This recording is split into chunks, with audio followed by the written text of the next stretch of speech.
all the constitutions of the Western countries are based on liberal principles. I don't know for how long, because as we see, we have fascist rulers all over the world, but so far, since World War II, all the constitution of all Western countries were based on liberalism. Liberalism thinks that its principles are universal and can be expanded all over the world. So, basically, in all the 20th century, the world was divided between socialist bloc and the liberal bloc, capitalist bloc, which was covering almost over the world. Then the liberal bloc won when there was the fall of the Soviet Union, and after in the 90s, we thought that we could make all the world based on the liberal principles. That means that you have human rights all over the world, and at the same time, the expansion of capitalism brings development, progress, and so on and so forth. This didn't happen, and right now we have, contraposition between Western countries, which are still based on liberal principles, and the rest of the world who say we want to develop our own principles. But liberalism is very, very, very important. So let's get back to the principles of liberalism. The founding father of liberal theory is John Locke. Very good. So what can we say are the main principles of liberalism? What are the main principles? Mostly limiting the government. Limited government. Very crucial principle. Very good, Charlie. Individual rights. Yeah.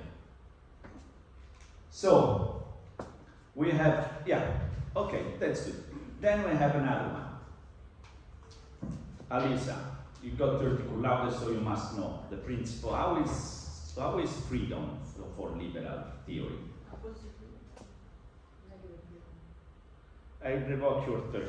Who said negative freedom? Okay, your 30 goes to Sabrina. Your laude goes to Sabrina. I'm gonna move the laude right now. Okay, very good, Sabrina. So, Sabrina, what is negative freedom? It's like individuals have the right to, you gave the example, if you want to put your shoe on your head, it's okay, as long as it's not interfering with the law that's written. Yeah, no, it's good that you don't get the laude. So, what is negative freedom? Negative freedom, Charla. It's like freedom of speech. For example, I can do and say whatever I want till it doesn't cross anyone else's boundaries or like by the law. No. It's the absence of external interference. No, sorry. It was absence of what? Absence of Absence of interference of government. Yeah, that's good. Let's be more precise. Is Absence of external obstacles. restrictions. Absence of law. okay, I give you back your 30. No, you're loud. You're loud. So, negative freedom means there is absence of law. So this means that you're free when there is not a law that says you cannot do this. So, yeah, I can do whatever I want, but so as you say, I can put the shoes on my hand until the moment that the government doesn't say you cannot put your shoe in your head. So the idea is you're free to do whatever you want, so as far as you don't have a law that forbids this, as far as you don't have the government that forbids this. So it's a freedom from the state, a freedom outside the state. So we think, we need the government for a series of purposes, but we're free when there is absence of government, when the government doesn't come to break my balls, in the sense that, I'm free when there is not a law that say I cannot do this. When outside of the law, there is the pure freedom of the individual. So liberalism is about protecting liberty, and liberty is where there is no government, no legislation. So liberalism wants limited government in order to increase liberty. Limiting government in order to increase liberty. So the government The government, in this sense, is not an end, it's just a means. Is instrumental. Is instrumental to what? What is the purpose of government? They enforce the natural rights of people, like if there's the right to property, no one can come steal your property, there's a judiciary system and police. Exactly. The purpose, it's a mean, the government is a means to protect your rights. You need the government. Why?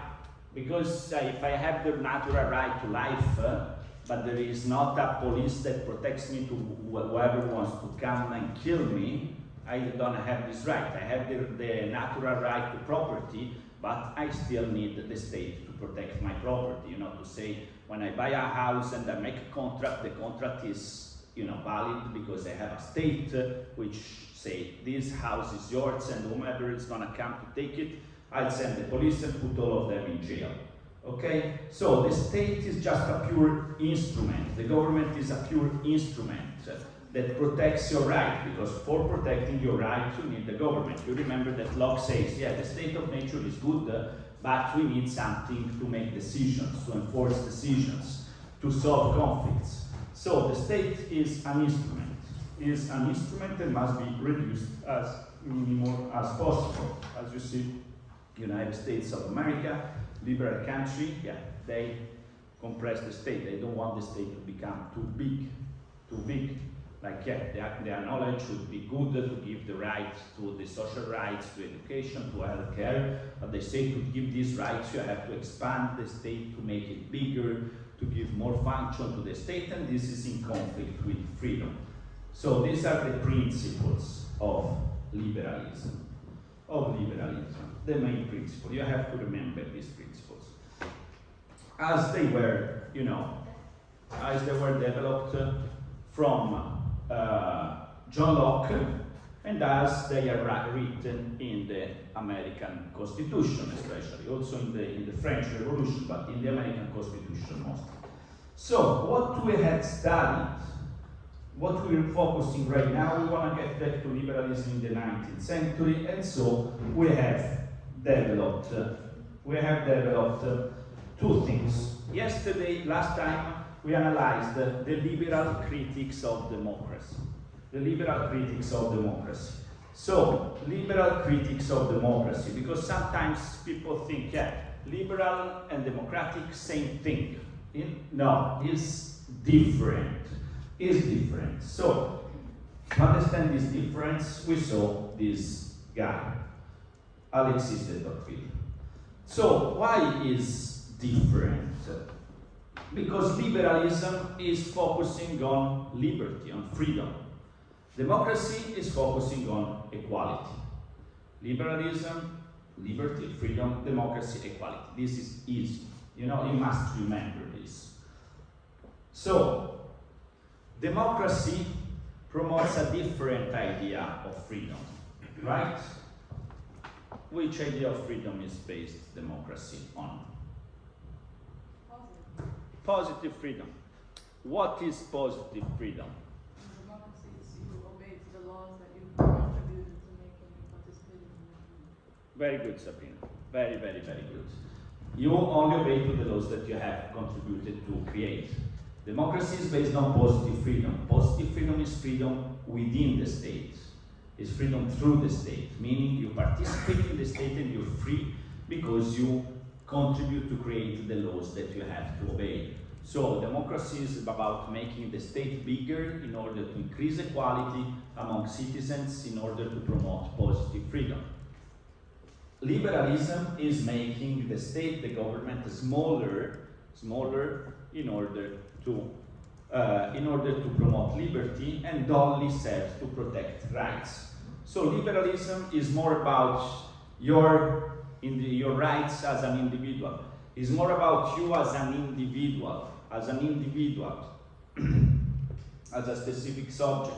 It's more about protecting your rights.